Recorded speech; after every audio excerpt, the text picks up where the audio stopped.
Millennium Hindi पाठमाला 5। पाठ 5, हमारी रेलें। जब भारत में रेल नहीं चली थी तो लंबी यात्रा करना बड़ा कठिन था।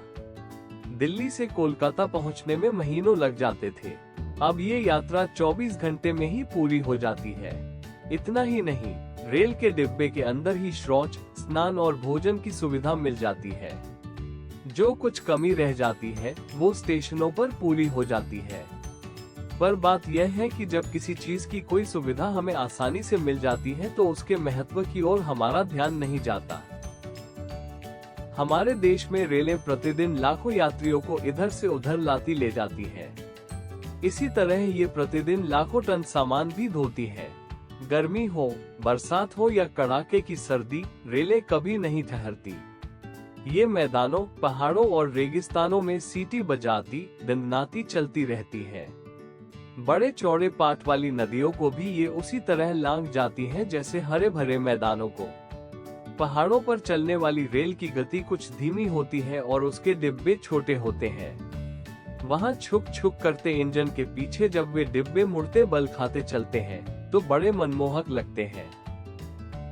कालका से शिमला तक की रेल यात्रा बड़ी रोचक है। रास्ते में 100 से अधिक सुरंगें मिलती हैं। सुरंग के अंदर जाते समय रेल ऐसी लगती है जैसे कोई अजगर बिल में घुस रहा हो। आप जानते ही हैं कि रेलगाड़ी लोहे की पटरी पर चलती है। इन रेल मार्गों को बनाने में मनुष्य ने अथक परिश्रम किया है। पहाड़ों में कहीं सुरंगें तो कहीं पुल बनाकर पटरियां बिछाई गई है। हमारे देश में रेलगाड़ियां 3 तरह की है। सामान ढोने वाली मालगाड़ियां, यात्रियों को ले जाने वाली साधारण सवारी गाड़ियां और डाक अथवा एक्सप्रेस गाड़ियां। एक्सप्रेस गाड़ियां बहुत तेज चलती हैं और केवल बड़े स्टेशनों पर ही ठहरती है। पैसेंजर ट्रेन यानी सवारी गाड़ियां सभी स्टेशनों पर ठहरती हैं। वर्तमान में Amrit Bharat express high speed passenger train के रूप में चलाई जा रही है।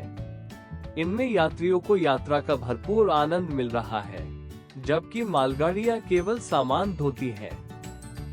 यात्री गाड़ियों में 3 तरह के बैठने के डिब्बे होते हैं। एक तो वातानुकूलित A0C0 श्रेणी के, दूसरे शयनयान स्लीपर और तीसरे द्वितीय श्रेणी के साधारण डिब्बे। वातानुकूलित श्रेणी का किराया अधिक होता है क्योंकि उसमें यात्रियों को अनेक प्रकार की सुविधाएं मिलती है। द्वितीय श्रेणी में किराया भी कम होता है और सुविधाएं भी कम। शयनयान में यात्रियों को रात को सोने की जगह मिल सकती है। इसका किराया कुछ अतिरिक्त लिया जाता है। भारत में रेलों का जाल बिछा हुआ है। भारत विशाल बड़ा देश है। उत्तर से दक्षिण की और पूर्व से पश्चिम के छोर तक रेलें दिन रात दौड़ती रहती हैं। रेलें देश की एकता को भी मजबूत करती हैं। इनके कारण ही आज जम्मू के लोग कन्याकुमारी तक यात्रा करने जाते हैं और चेन्नई कोलकाता के लोग हरिद्वार ऋषिकेश तक पहुंच जाते हैं। देश की उन्नति के लिए अनेक रेलें जैसे गतिमान एक्सप्रेस, शताब्दी एक्सप्रेस, दुरंतो एक्सप्रेस, तेजस एक्सप्रेस, डबल डेकर एक्सप्रेस, उदय एक्सप्रेस, हमसफर एक्सप्रेस आदि बहुत महत्वपूर्ण भूमिका निभाती है। देश की उपजों जैसे गेहूं, चावल, मक्का, कपास, पटसन, दालें और तिलहन को एक जगह से दूसरी जगह तक पहुंचाने में रेलों की जरूरत होती है। इसी तरह सब्जियों और फलों को भी रेलें दूर दूर से लाकर जरूरत की जगह पहुंचाती है।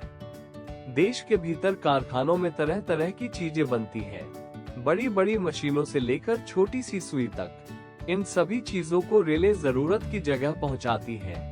हमारे देश का विदेशों के साथ भी बहुत व्यापार होता है। विदेशों से जो माल समुद्री जहाजों द्वारा आता है वो बंदरगाहों पर उतरता है। इसी तरह हमारे देश का जो सामान विदेशों को जाता है वो बंदरगाहों पर से जहाजों पर लादा जाता है। बंदरगाहों से सामान को उठाकर देश के नगरों में पहुंचाना और देश के नगरों से सामान को उठाकर बंदरगाहों तक पहुंचाना रेलों का ही काम है। पहले रेलें केवल भाप इंजन से ही चलती थी। रेलों की पटरियों की लंबाई के हिसाब से भारत एशिया का सबसे अग्रणी देश है। रेल के इंजन और डिब्बे बनाने का काम बड़ा महत्वपूर्ण है। 26 जनवरी 1950 को देश के एक स्वर्गीय नेता चित्तरंजन दास की स्मृति में चित्तरंजन लोकोमोटिव कारखाना खोला गया था। ये पश्चिमी बंगाल में है। यहाँ के बने रेल इंजन बहुत विश्वसनीय होते हैं। इससे पहले भी जमशेदपुर में इंजन बनाने का कारखाना था, पर यहाँ ज्यादा इंजन नहीं बनते थे। विदेशों से इंजन मंगवाने पर बहुत धन खर्च होता था। अब हम अपनी आवश्यकताओं के लिए सभी प्रकार के इंजन स्वयं बनाते हैं। रेल के डिब्बे तमिलनाडु के पेरम्बूर तथा पंजाब के कपूरथला में बनाए जाते हैं। भारतीय रेल उद्योग भारत का सबसे बड़ा उद्योग है। इसमें सभी तरह के लाखों लोग कार्यरत हैं। जैसे जैसे देश का विकास हो रहा है, वैसे वैसे हमारी रेलें भी विकसित हो रही है। इनमें वंदे भारत एक है। इसकी गति 180 किमी प्रति घंटा है, जो भारत की सबसे तेज ट्रेन है। नई पटरियां बिछाई जा रही है। रेलों की गति आधुनिक तकनीक से तेज गई है। शीघ्र ही हमारे देश में भी जापान और फ्रांस की भांति बुलेट ट्रेनें चलने लगेंगी, जिनकी गति 250 किमी प्रति घंटा से भी अधिक होगी। रेलें हमारी राष्ट्रीय संपत्ति है। इसकी सुरक्षा करना हमारा कर्तव्य है।